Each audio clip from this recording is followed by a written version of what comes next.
Alright, our learning objectives for today is to review the very basic airway anatomy, to be aware of the importance of rapid airway evaluation and how to perform it, to be aware of the importance of pre-oxygenation, and to know how to position patients optimally during intubation. And finally, to know how to navigate the airway during laryngoscopy. There are many ways to manage the airway. Mass ventilation, but now we will focus on the skill of laryngoscopy. So first we review the very basic of airway anatomy. It refers what we manipulate when we intubate is the upper airway, which consists of your nasal, oral cavities, your pharynx, your larynx, your trachea, and your principal bronchi.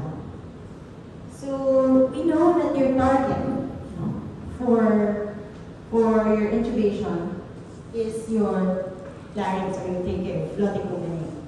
So you have to be aware of what may impede your way on your journey to your trachea.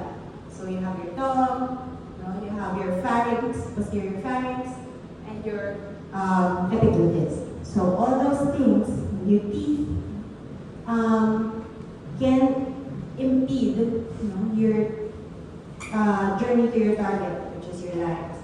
So keep that in mind, and we'll discuss it further later. So now we go to airway evaluation. So I know you were expected to do your intubations under emergency conditions, okay? But no matter how quick, you should be able to examine your airway, because it will provide important information on the probability of difficult intubation. Hindi naman tayo susugod sa gera na hindi natin kilala kahit konti yung kalaban. Okay? So, there are clues as to whether or not mahirapan ka mag-intubate or hindi. Okay? And if you have clues already of a possible difficult intubation, you should prepare accordingly. Okay? No matter how urgent the situation is, kailangan handa ka. Hindi pwedeng bahala na. Because that will take up more time, and may cause more detriment to your patient.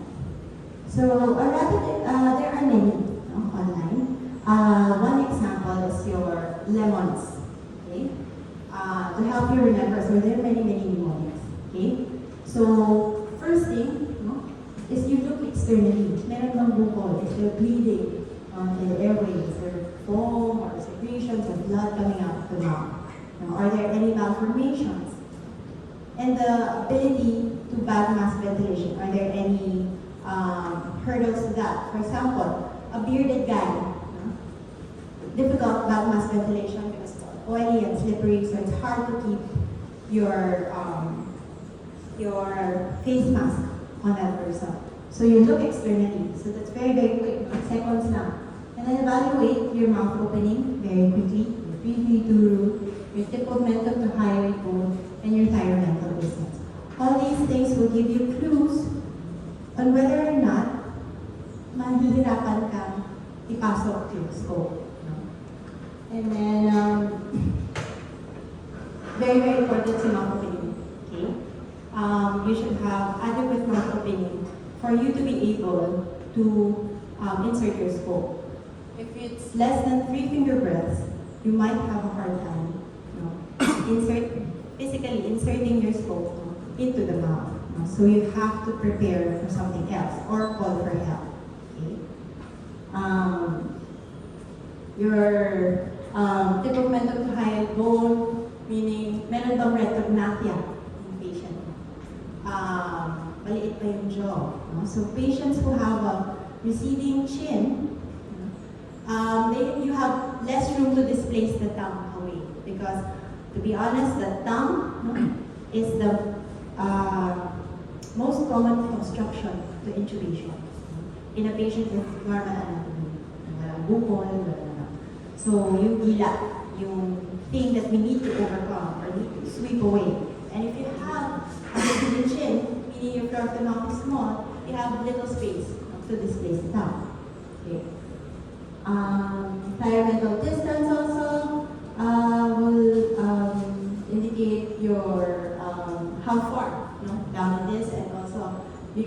check. While you're checking that, neck movement na rin. Because patients who cannot move their neck or have zero neck movement, cervical patients, patients with Pott's disease, cervical level, hindi mo magagawa, mahirap din to intubate. Okay? And then your Malapati scoring, which I will show you in a little bit, how to do it. And then the signs of airway obstruction, again, the mobility, and the stats of the patient. So no matter how little time you have, it's very, very important that you evaluate the airway. It gives them, oh, mahirapan ako dito. Tumawag pa na ng senior. Mag-attempt ako.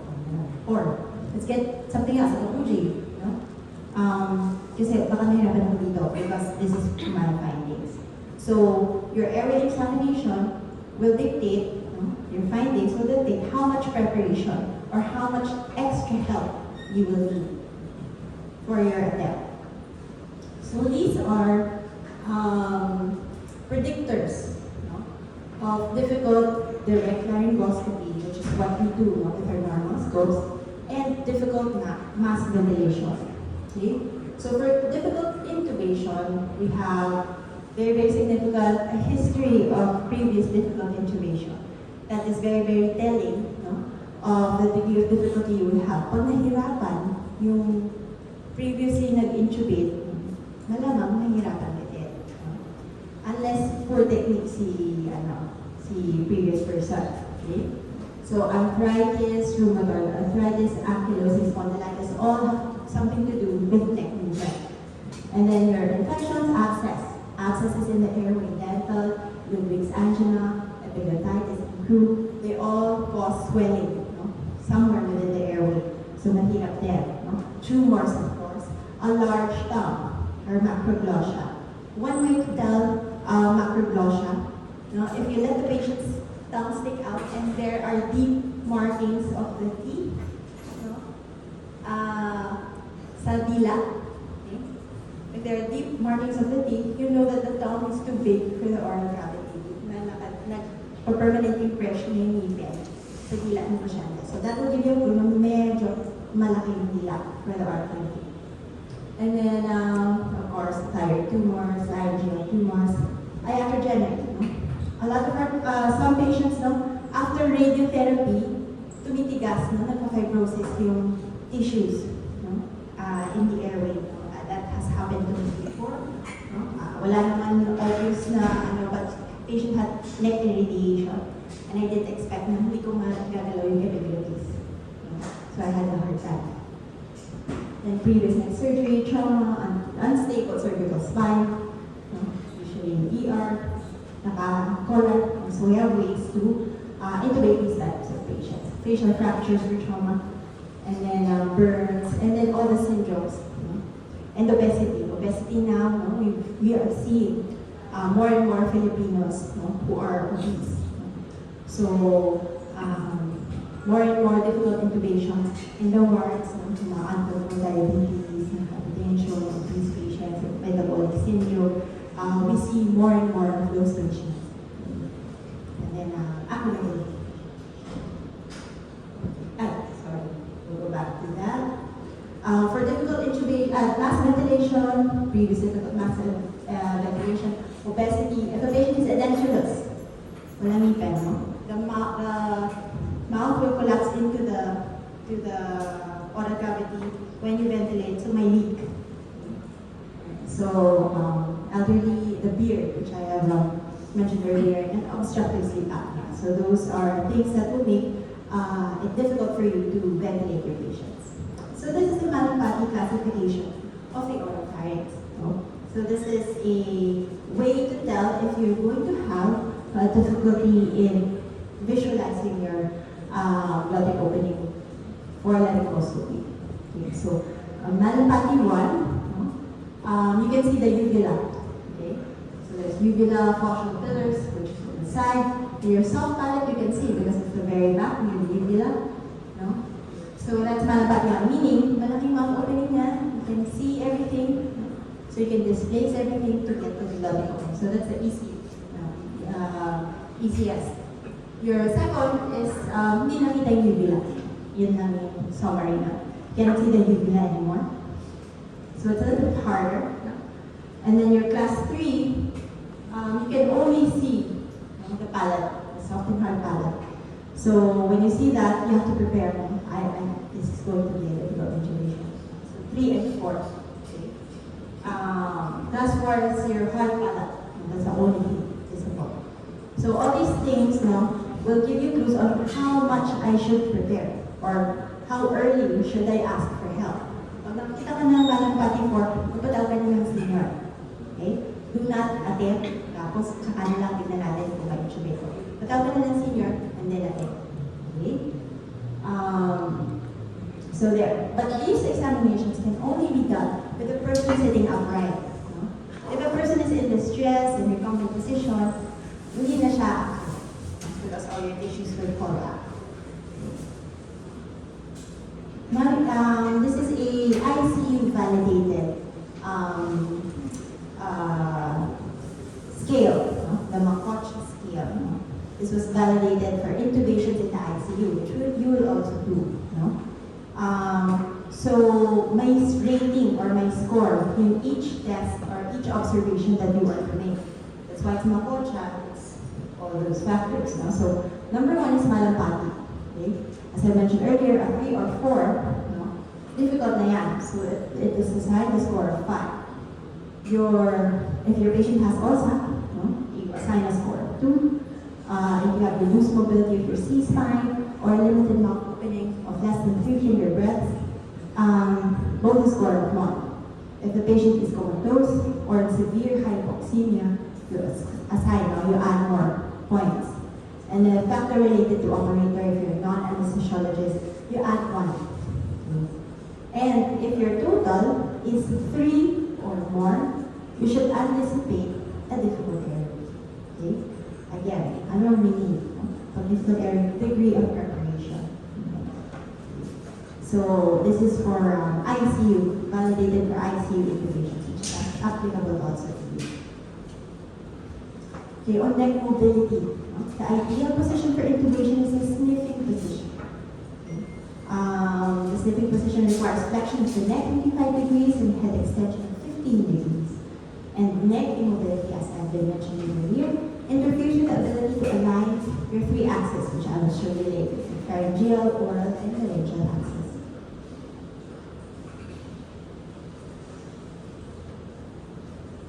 Okay. The point of all this, of the airway examination, thorough airway assessment cannot be emphasized enough because this will dictate how difficult it will be and the degree of preparation and the amount of help you will be needing. Okay? So it will be helpful also. Physical examination, voice changes, orthotic patients, surgical anesthetic history, preoperative, sorry, this is for anesthesia, but if you have imaging studies, CT scan, ultrasound, scoping, it would be helpful if you know those things to give you a clear, more complete picture of your patient's airway. So now we go to the basics, the very, very basics of airway management. If there are things that I want you to remember, so this is 3 things for laryngoscopy, okay? Pre-oxygenation, patient positioning, and airway navigation. So if you are aware of the importance of all these 3 things, you will be going to an intubation a little bit more confident, a little less scared. Okay? So pre-oxygenation, what is it? So why do we do it? It prolongs a safe period of apnea, the time we need to secure the airway. There is such a thing as duration of apnea without desaturation, or DAWD, which has been defined as the peri-intubation period where the patient is apneic and is still able to maintain a saturation of more than 90%. If a patient is well oxygenated, in a patient na walang pulmonary compromise, the patient will not desaturate for 8 minutes. So this is more applicable for elective intubations. But it gives you a little bit more time. Kasi tayo, pag sa intubation, stress, mamadali. No? I need to put the tube in. That should not be your frame of mind when you intubate a patient. you have a bit of time. Here, 8 minutes. Now, 8 minutes is forever, no, in an intubation. Before your patient will actually desaturate. Okay, so it's giving you a little bit more, buying you time. No? So pre-oxygenation. So oxygen, no, while you prepare, no, as you prepare your intubation attempt, no, you can deliver by a simple face mask, providing an FiO2 of 60 to 70% using a non-rebreather face mask or Hudson face mask. And if you have a reservoir valve, no, it will increase the FiO2 to 90%. So you can do that while you prepare your things. Intubate ninyo, para pa-set up sa nurse. Give your patient as much oxygen as possible to buy you time. In patients where you cannot maintain good saturation, you can use non-invasive positive pressure ventilation or bag mask ventilation, which is will usually be the case for you guys. Okay? So it can be used as pre-oxygenation in morbidly obese patients or in patients who cannot maintain a saturation of 95% or higher by any other means. So by non-rebreathing face mask, hindi na niya kaya, talagang emergency, you can bag mask ventilation, which is what we do. So there are two ways to do mask ventilation. We are used to doing one-handed technique, or the CE grip. Okay? The C will go on top of your mask, and then the E will go on your mandible. Word of caution with the 3 fingers, do not dig in under the mandible. Kasi pwede masagatin pa siya, especially sa females who have long nails, pwede masugatan. So just pressure, firm pressure on the mandible, the bone itself, okay? And then press, and then the other hand will be used to ventilate. For patients which you have difficulty bag mask ventilation, meron tayong indicators for difficulty, you can use the two-handed ventilation technique, which is the VE. Okay? So your V is on one side, and then yung E mo, pareho. Pero 2 hands on both sides of the mask. So that's a VE grip. We also encourage this for highly infectious patients. COVID-19, mga PTB, mga multi-drug resistant na pneumonia. So if you want extra protection for yourself, we encourage you to use the VE grip. Kasi for highly infectious patients, this was the standard during the COVID-19 pandemic. All patients were ventilated this way. So if you want extra protection for yourself, ensure that tighter your seal and minimal aerosols will escape. We would like to encourage you to use the VE grip. The downside of this is somebody else has to bag for you.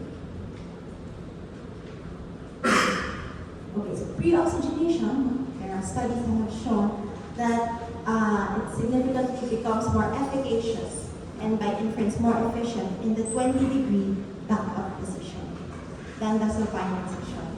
So just by moving the head of the bed by 20 degrees, matutulungan ka na niya. Okay? So that little extra effort of lifting your patient's back 20 degrees at the hip will significantly improve oxygenation of the patient. So I would like to encourage you, if you can, by any means, minsan kasi naka-stretcher lang, walang nagagalaw yung likod, pwedeng linin, unan, whatever you can find, to move the patient's back, if it's possible, into this position to help you pre-oxygenate better. So that little movement, tutulungan na niya kayo to pre-oxygenate your patient better. We proceed to patient positioning, kasi I've been mentioning it naman. This one is my favorite technique. I call it the tragus sternum, the shoulder and head elevation by any means. That brings the patient's sternum to the horizontal plane of your external auditory meatus. So so your tragus, or your EAM, you bring it to the level of your suprasternal notch. I do this for all my intubations, whether it's difficult or not. Because I have seen na laryngoscopy is a world easier.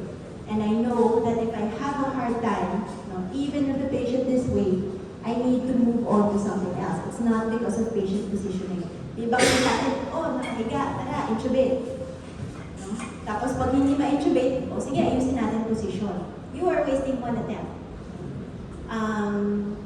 In intubation, the number of attempts is important. Okay?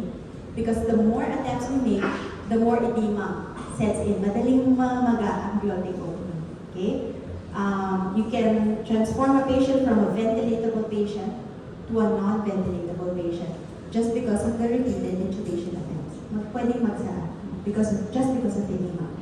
So if we do this outright on our first attempt, we eliminate positioning as the cause of failure. Okay? So that's why I encourage you to do this. Your tragus, usually isang shoulder pad lang yan that we use in the OR, or a bottle of IV. I wrap it na lang with linen sa bottle, and that's usually enough to bring your tragus to the sternum. It's a world of difference. Even in ventilation, nakakatulong siya. But yun nga, you have to make sure that may neck mobility, when it's cervical fracture, and all those contraindications to cervical fracture. But this one move can help improve your laryngoscopy. I mentioned this earlier, your 20 or 25 degree backup position, it helps improve your line of sight, and then it uses less force. You have to use less force to elevate. Kasi di ba usually pag nag-intubate tayo, nangigigil, tayong nagbubuhat ng ulo. Okay? By doing your 25 degree backup position, hindi mo na kailangan buhatin. Okay? Especially for the girls, more frail people, yung hindi masyadong muscular, ganyan, so, hindi masyadong nag-gym. So, you don't need a lot of force, as much force, hindi kailangan mong higit. So, less force is required to elevate and move the tongue, tissues out of the line of sight, and you feel less discomfort, because less ngawit, okay, during tracheal intubation. Okay. And then, it avoids, for taller people, the required stooping. Okay? If you elevate the back, mas nakakangawit, especially if you're having a hard time, multiple attempts, multiple intubation, nakakangawit sa likod. Once ngawit, sets in, the chances of you failing gets higher. Okay? So, by lifting your back by 25 degrees, you decrease the amount of stooping required. Hindi sasakit yung likod. Okay.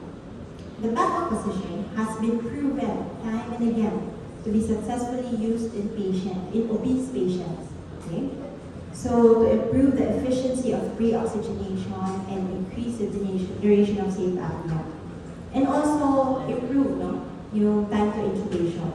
So, if it's good for difficult cases such as obese patients, why not do it for all your patients? Okay? So that you eliminate failure intubation due to positioning. Okay? So, yun lang yung point ng slide na yan. So this is an example of elevating your patient from 25 degree backup position and your tragus to sternum combined. It also helps in obese patients kasi because of the backup position, the chest, minsan yung very muscular or large breasts, kaya mahirap mag-bag because of the weight of the chest. If you put it in backup position, you will be asking help from gravity. Gravity will be pulling down on the mass of the chest or the breasts to help you ventilate better. Okay? Alright. Disadvantages. A disadvantage of your backup position is that lowering the operating table may not be enough for a short operator. That's just an initial, just a short intubator. So sometimes we would have to use a footstool. Okay, so footstool is very, very useful if you want a backup position. Pero hindi mo abot kasi maliit ka na, nakaganyan ka na. Okay?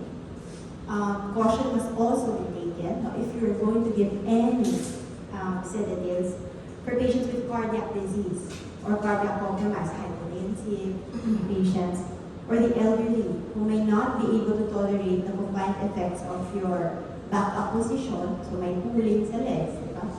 And your sedatives na pampatulog for intubation.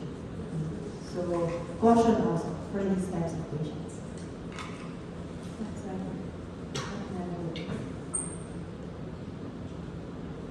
Yeah, okay. These are different positions, no? And how things will help you. So this is a normal patient we receive, no? Nakahiga sa kama, no? Without a pillow, no? So by doing all these extra things, no, we improve, no, our chances of intubating successfully the first time.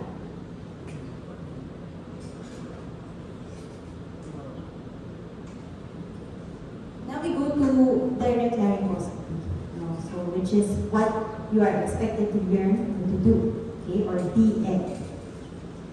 The ultimate goal is to produce a direct line of sight from the operator's eye to the larynx. So this is what the axis I was telling you about. So in a normal recombinant position, all the axes are not aligned. You want to be able to align all these axes para yung light of humor will show you your target. So your pharyngeal, and oral. Because your scope only has gives you a 15-degree view, no, of whatever it is you're looking at. 15 degrees lang. So pag nakita mo yung target mo in that 15-degree view, meaning mas high yung chance mo of successfully intubating. Because you have such a small window and you want to be able to put that target into that very small 15-degree window.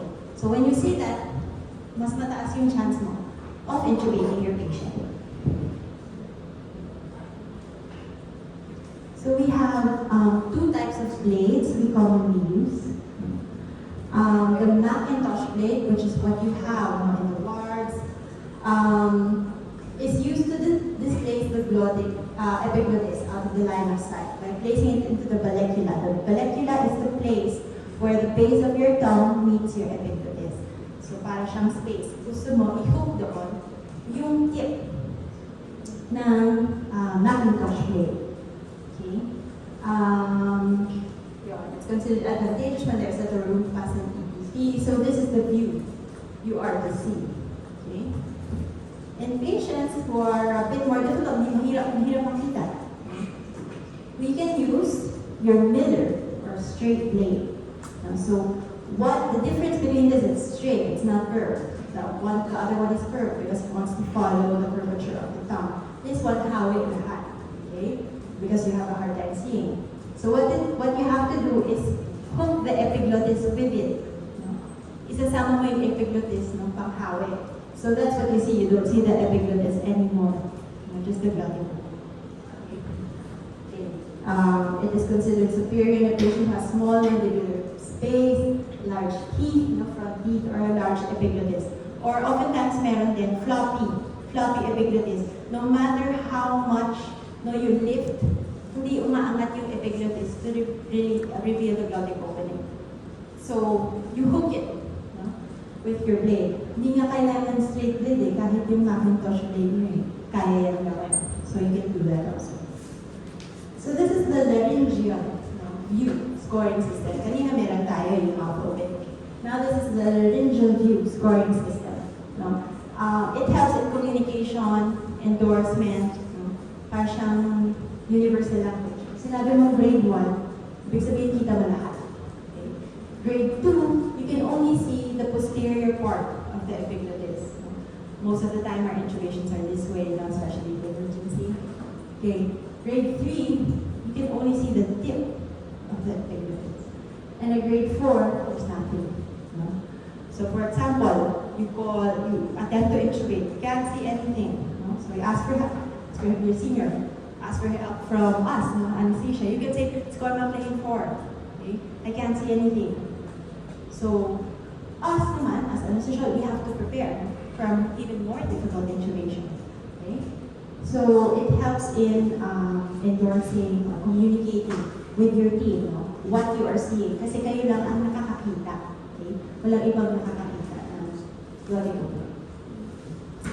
Now we have video laryngoscopes. Kaya kanina BL, ngayon VL, video laryngoscopes. Remember, our conventional laryngoscope has 15-degree view. Now, the video laryngoscope has a camera attached to the end of the blade, and it gives a 60-degree view, meaning you can see even more. Okay? So we have our Macintosh, which is the same configuration as your Macintosh blade, but it only has a camera tip, and your D blade or your hyperambulated blade for more anterior glottic opening. So, yun ang advantage kasi madami kang makikita. Okay? Versus your 15 degrees. The advantages of your video laryngoscope. You have improved laryngeal view. The chances of you seeing the glottic opening is higher because there's 60-degree view of whatever it is at the tip of the scope. It improves your first pass success and the lower incidence of need of external laryngeal manipulation. You also increase your mouth-to-mouth distance, or your face to the patient's face, especially in highly infectious patients, which is why this became the gold standard during the pandemic. All intubations should be done using a video laryngoscope to increase the distance from the operator. Otherwise, di ba lagi ito intubate, nakadikit yung mukha sa mukha ng pasyente. Okay. So it also provides improved visibility when using your PPE. However, it sounds wonderful, nice and all, but we have to be cautious because seeing does not equate to intubating. Remember, you have a 60-degree view, so your tube has to find the glottic opening in that 60-degree view. Nakikita mo siya, pero ang laki kasi ng field of view, sa hanapin mo kung saan siya shoot. Okay. So you may see the glottic opening but not be able to insert your EDD as easily. So there are certain techniques that you can use in this type of scope. You can use your accompanying stylet. Meron yan kasama, usually, or a bougie loaded into a suction channel. Who among you know what a bougie is? Okay, I will show you later. See, Chloe has graciously brought one for us. It's very helpful also. But ano siya? Hindi siya basic airway management. Okay, pang mga medyo mahirap na yan. Or, my favorite is the hockey stick configuration. Yung nasa dulo. Okay? All you have to do is use that configuration of your stylet to increase your chances of intubating the patient. We also, I mentioned earlier, yung external manipulation of the larynx. So, this is very, very important. Pag hindi mo makita, pwede kang mag-need ng tulong from somebody outside. So it's a burp, we call it burp maneuver because it's backward. The person applying the pressure should apply backward, upward, and rightward pressure on the cricoid. Bakit sa cricoid? Mas madali yun kasi the cricoid cartilage is the only complete cartilage, diba? Of your airway. So you press on that, backward, para mas makita ang tao nag-intubate. Okay. So when you say burp maneuver, can you apply the burp maneuver? Kasi sometimes, that's the only thing you need para mag-fall into your view yung glottic opening. So backward, upward, right. Bakit rightward? Because our blade is one-sided. It's sweeping your thumb to the left. So your view is on the right side. That's why it's backward, upward, rightward. Now we go to the last thing. Okay? Airway airway navigation. I have known this in years and years of teaching pre-residents, first-year residents, no? Na lagi, the first time, lagi nagmamadali. Okay? Always in a hurry. Always nagigigil sila nang makita yung glotic opening. No? I want you to remind yourself that that is not your first goal. Okay?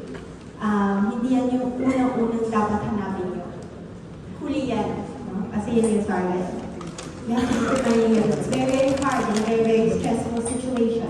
But you please remind yourself that the glotic opening should not be the first thing you see. Okay? I want to teach you how to be careful in navigating no matter how emergent the situation is. So always know what you are, where you are. If you do not know where you are, you pull your scope back to a place where you can identify your structures. Okay? Kasi iba gigil eh. Pasok agad. Pagkita, lalim na agad. So maybe you not aware it. So if you remind yourself, to be careful and identify structures as you go down the airway, the chances of you finding it is higher. Parang if you're going to a new place, hindi ka naman tatakbo dala-dala kung saan mo feeling nandun, di ba? You will look for landmarks, you will look for familiar things to get to where you're going. You try to remember them. It's the same thing with the airway. Hindi mo alam kung anong nandyan na makikita mo. So you look for familiar things. You look for things you know. That's why we have the first slide, the airway, very, very basic airway anatomy. And then remind yourself that slow is fast and fast is slow. Okay? May konting degree of restraint. Okay? Na pag nagmamadali ka, mas madaming error, mas madaling mawala. No? But if you go slow, know exactly where you are, you know where you're going. So,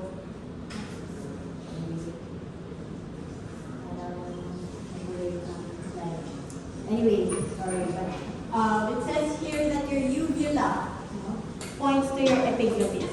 Okay? So that's the one thing. And pasok mo, of course, avoid the teeth, see the tongue. Your uvula usually points to your epiglottis. So your target is a midline structure. Your target is a midline structure. So you look for midline structures that point or lead to your target. So first thing you see is teeth, tongue, and then your uvula. You look for it first. And then your uvula will usually is a midline structure and will point to your epiglottis. Okay? And your epiglottis, when you see it, there is nothing under it except your glotic opening. Okay? Nothing under it. Unless may bukol ka na malas ka. But there's nothing under it but the glotic opening. So when you lift it up, you're sure now you're there. Okay? So that's what I want you to remember. Okay? Look for central structures because your target is a central structure. So your teeth, tongue. You can also follow the tongue, the curvature of the tongue, because the curvature of the tongue will lead to its base, will lead you to the vallecula. Okay? So, hindi goal mo agad makita ang glotic opening. Stop yourself, or catch yourself when you keep doing that. So, uvula, epiglottis, base of tongue, epiglottis, glotic opening. So, go stepwise all the time. And then there, so you will see it. I promise nothing under the epiglottis except the glotic opening. So when we confirm tube placement, of course our gold standard is chest X-ray, but we can't do that all the time.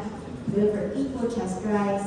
We have, if you have in your ICUs, continuous waveform capnography. If not, we have the STAT-CO2. Do you have this in your wards as well? No. Sige. Let's see, let's work on that. Because it will help, confirm tube placement, especially pag mahirap yung mga nagkukod, ganyan, mahirap mag-auscultate. Siyempre, pag nagkukod, baka walang STAT-CO but confirming tube placement is helpful with your end-tidal CO2. You can also observe your bilateral chest expansion, ventilated breathing waveform, respiratory parameters. Your end-tidal CO2 is a better indicator of successful tracheal intubation, not saturation. Okay? Because usually under emergency situations, desaturated na yung patient mo. And it will take some time for the SATs to pick up if ever it will, kung severely compromised na yung lungs.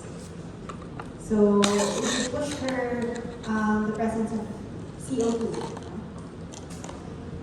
Here's an example of an airway algorithm that we have in our department that will tell us what to do in every decision point. Okay? This was made during the pandemic when everybody was panicking and to calm everybody down and to help everybody decide what to do next in a highly stressful situation. Okay? So, if difficult, kung hindi siya kayang patulungin, no expertise for difficult intubation, so there are decision points. The point here is know when to stop. Know when to stop your attempt. Know when to stop your attempt. Okay? Hindi kayo hero. Okay? Hindi kayo bayan na tuloy-tuloy lang. Okay? Alam niyo kung kailan kayo titigil and when to move on to the next thing. Okay? Again, repeated attempts at intubation can close off your airway and can be the cause of the patient's hypoxia, near airway repeated airway attempts. So it is not all on you to be able to intubate the patient. Anyway, the goal is air exchange. It's not even intubation. Effective air exchange ang end goal natin. And intubation is just a way to provide that air exchange. So don't get fixated on intubation. Know when to stop. Know when to call for help. Because sometimes our persistence or task fixation can cause the detriment to the patient. So we have ways to secure the airway. So we have the LV, and actually later, so we have a device, front of neck access event, the left kaya, therapy. So there are many ways to secure the airway, not just intubation. I want you to be aware of that. And there are many people you can call.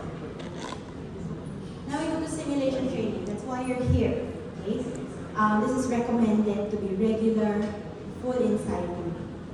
You facilitate familiarity with the scenario, algorithm, and equipment, and increases your confidence, and improve team communication and identification of otherwise unanticipated problems. So training is very, very important.